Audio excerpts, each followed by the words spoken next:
Hello and welcome to a MOOC on media law and ethics. This particular lecture will tell you about defamation and contempt of court. I would start with a visual. I would request you to watch the visual for about a few seconds, where you can understand something about defamation, which we will be discussing after some time. But watch carefully. About two parrots are talking something, and one is looking at it in a very curious way, whereas the fourth one is looking at that in a very angry way, right. You keep it in mind and watch it very carefully. I will explain it a little later, right. And another thing is that I want to start with Shakespeare's quote, something related to defaming somebody. In one of his writings, he says that, "He that flinches from me my good name robs me of that which not enriches him and makes me poor indeed." That means that if I am taking something from somebody, I will be rich and he will be poor. But he says that when you are defaming somebody, you are not gaining anything, but the other person is losing something. I think it captures the entire mood of the lecture that we have been discussing about defamation. It is imperative that before publishing anything, either in the print or electronic media, elsewhere, that writers, journalists, broadcasters and bloggers have at least some basic knowledge of the laws of defamation and contempt in order to avoid or reduce the risk of legal action, which means that it is very much imperative that as a journalist, as a writer, as a media person, as a filmmaker and other thing, that one should know about what will implicate us if we cross the limit and defame somebody. So, as a student of media, that we need to know about what is the limit for writing something about defamation and what will implicate us as a journalist while you are writing something about that. The essence of a claim for damages for defamation is the publication of either written or spoken words of gestures which cause or are likely to cause harm to the reputation of another. So, the claim for damage, if somebody is claiming that his or her name is being damaged, then the claim for damage is the defamation is the publication of either, it can be either written word or a spoken word or a gesture, even somebody is expressing through visual gestures, then which can either cause or likely to cause to harm the reputation or image of somebody. So, the laws that try to compensate an individual, actually when somebody is being implicated or affected by defamation, then the Indian law is trying to help them to safeguard them from that kind of defamation. The law that compensates an individual for the hurt, embarrassment and other losses suffered in circumstances where their reputation has been damaged as a consequence of the utterance or publication of written words or images. So, the law tried to compensate the individual who has been got embarrassment or heard something, and the losses are suffered in circumstances where the reputation has been damaged or the consequences has been damaged because of the utterance of the publication or through the writing of something. So, Indian law is always trying to safeguard somebody when he or she has got affected by the defamation of some writing or expression of something. A cause of action does not arise unless the defamatory material is published or communicated to at least one other person. Actually, if I say something and somebody is sitting in front of me and nobody is watching it, then that will not be defamation. Even if I curse him, if I do something, then that is not defamation. Defaming something, which means that a third person has to listen to that, only a third person understands that, then it becomes defamation. For example, before A can bring a claim for damages for defamation against B, it must be able to be proven that the defamatory words of B were heard or read, as the case may be, by C. So, if there are three persons and if A is defaming somebody called B and they are discussing two things, and somebody is defaming the secondary one, and if it is only when the third person listens to that, so A, B and the C is listening to that, it becomes defamation. So, that is what Indian law defines how defamation has to be looked into. So, look at the picture that in the first one there are only two persons. So, when two persons are talking to each other and somebody is cursing or something, then it is not defaming. So, it is a conversation and probably hurting somebody, that is a different one. In the look at the second one where two persons are talking and the third person has listened. So, the image of A has been damaged by B and that has reached the level of C. So, only when the third person is looking into this, it has become defamation, and we will come back to the original picture we saw, right. In the fourth thing, look at the central picture where two parrots are talking something, right. So, let us say that the two parrots are talking about somebody in the right side which is angry, right, and that has been heard by the third person who is enjoying this, right. So, the defamation comes complete when there are somebody is being damaged and that is being listened to by something, then it has become total defamatory thing. I think this is one of the excellent piece to explain what is defamation. And a man's reputation is his property. So, apart from the material thing, that a reputation is the property of everyone, right. As a human being, that we need to live a dignified life, for which reputation is more important. The word defamation is derived from a Latin word called defamare, which means that spreading evil report about someone. So, defamation is nothing but causing damage to the reputation of other. So, only when you cause damage to the reputation of other, it becomes defamation.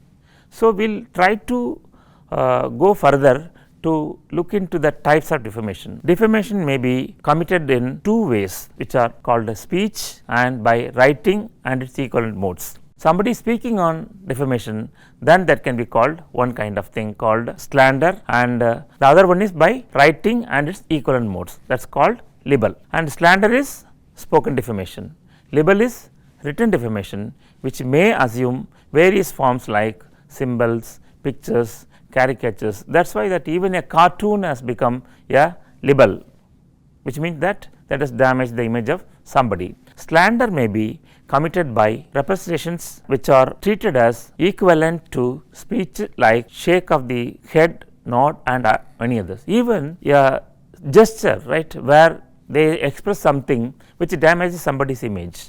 So, gestures in the form of facial expression and the form of head nod, those things have become slander. So, slander is a false and defamatory statement by spoken words or gesture tending to injure the reputation of another. The libel differs from slander in its procedure, remedy and seriousness. So, libel is something completely different from slander, and libel is something a false and defamatory statement by spoken words. So, in a common law, in the Indian common law, libel is a criminal offence as well as a civil wrong. But slander is a civil wrong only, though the words may happen to come within the criminal law as being seditious or obscene to commit a crime or being a contempt of court. So, if you look at the IPC under Indian Penal Code, both libel as well as the slander are criminal offences. They both can be booked under the criminal offences. So, whenever the defamation is agitated before any civil court, the proof has to travel around certain essentials. If you want to claim the defamation, then that has to have a proof of material that has to pass through different tests in a court of law. Therefore, it becomes necessary to try to enlist those essentials or requisites of constituting defamation as a civil wrong. So, if you want to prove that something is a civil wrong, then you have to go through the various methods. We will see that what are the essentials of that constitute a defamation. A, there must be a defamatory statement. You have to have a statement of defamation. B, the defamatory statement must be understood by the right thinking or reasonable minded persons as referring to the plaintiff. So, there should be a defamatory statement and that should be understood by right thinking people, right, in very honest people, people who are with having a very dignified life. If they think that the plaintiff or the person who is complaining is getting affected, then that can be called defamation. We go to the third one. There must be publication of the defamatory statement.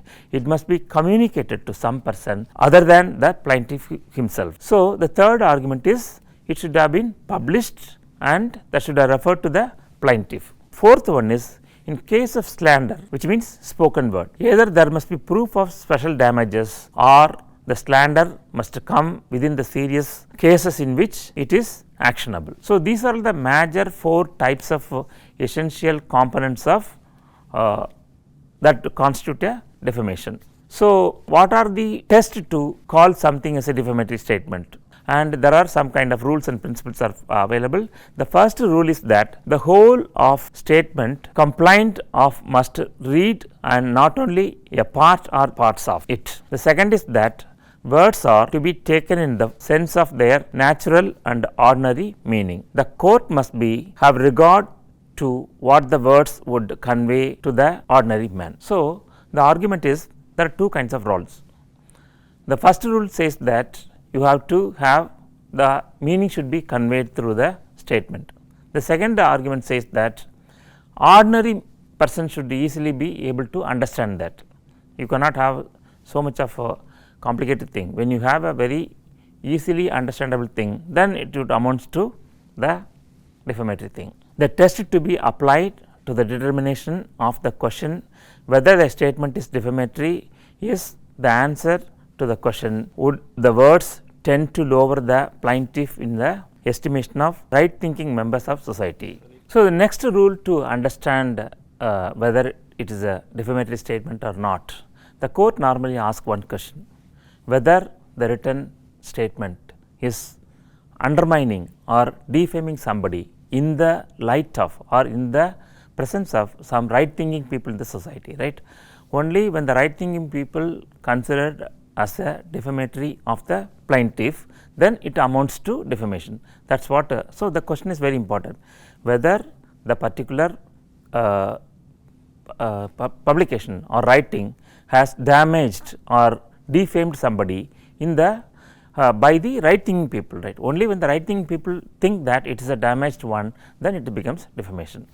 And we will see a very classic case of defamation with the help of a good judgment, a classic judgment that normally referred to in the class of defamation, and it also referred to in the freedom of the case and many cases, that is called R. Rajagopal versus State of Tamil Nadu. So, the Rajagopal versus State of Tamil Nadu is a very classic case to make one understand about what is defamation. It is a landmark judgment of Honorable Supreme Court. In the case of Rajagopal versus State of Tamil Nadu, a Tamil news weekly, Nakiran, had proposed to publish an autobiography of a condemned prisoner by name Atto Shankar. The news weekly called Nakiran, they decided to publish an autobiography of a condemned prisoner called Atto Shankar.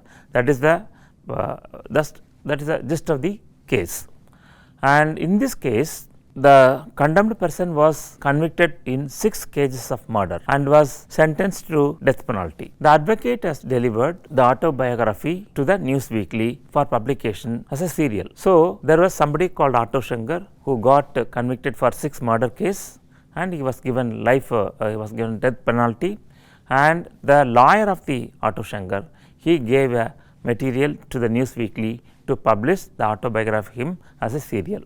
As it contained a narration about nexus between criminals and authorities, especially between the prisoner and several civil servants, the newspaper decided to commence the publication. So, the newspaper has decided to go for publication due to the sensation involved in the case, and they thought that it needs to be brought to the public because it is a autobiography of a condemned person, which will completely reveal the nexus between the bureaucrats and the criminals. So, it was alleged that the police authorities extracted some letters from the prisoner applying third degree methods to address to top authorities in the government, requesting to stop the publication of the autobiography. And based on this, the IG of prisons write to the editor to stop the publication, and they say that there is a third degree treatment was given to Atto Shankar to get a false letter, and based on that they say it is a false autobiography. Immediately R. Gopal, called Nakiran Gopal, the editor of the magazine, he moved to the Supreme Court asking for permission to publish the serial in the publication with a request that the editor should have the freedom and prerogative to choose his own story. Listening to this case, the court contends that when something is not published, as we have seen in the earlier cases, when something is published or heard by somebody, then only it becomes a defamatory, right. Based on this argument, the court permits the editor to go ahead with the publication of the serial, and it was published, it created a lot of things. So, the point one has to learn from this case is that nothing will become defamation unless it is published in a magazine. In this presentation, we discussed about defamation. What is defamation? The root word of defamation and the types of defamation like slander and libel, and we tried to understand that what constitutes a defamation. Do we have a test to understand what is defamation?